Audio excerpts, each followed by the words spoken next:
আল্লাহ পাক তো কোন জায়গাতে কারে কেমনি করে দিলে তো কোনো ঠিক নাই তো নাই। সৎ হইতে হবে, আল্লাহর ভয়, রাসূলের মহব্বত, সততা। বিসমিল্লাহ আমদ সূরা দুখান তেলাওয়াত করেন, ইনশাআল্লাহ তাআলা আপনার অভাব, গরিবি সব চলে যাবে, বিপদ মুক্তি হয়ে যাবে। এক মহিলা আসলো, তাফসীরের মধ্যে পাইছি, ইয়া রাসূলুল্লাহ আমার পোলা দাঁড়িয়ে গেছে, কান্দে কাটা হচ্ছে, একটা মাত্র পোলা। আল্লাহ নবী সাল্লাল্লাহু আলাইহি ওয়াসাল্লাম চুপ থাকলেন, বললেন যে যাও, লা হাওলা ওয়ালা কুওয়াতা ইল্লা বিল্লাহ পড়ো। যে আমল করা শুরু করছে, পরের দিন পোলা তো আইছে, একটা উঠ উঠ হাতে গেল। সুবহানাল্লাহ।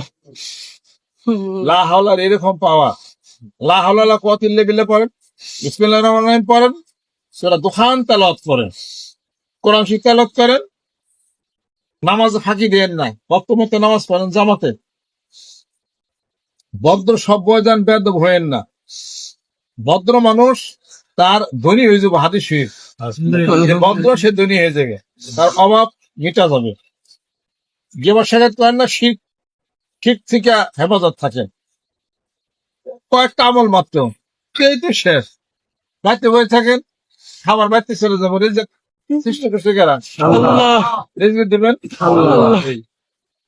এই যে এত মাছ, সমুদ্রে এত মাছ প্রাণী, ওগুলো খাওয়াই কারা? আল্লাহ।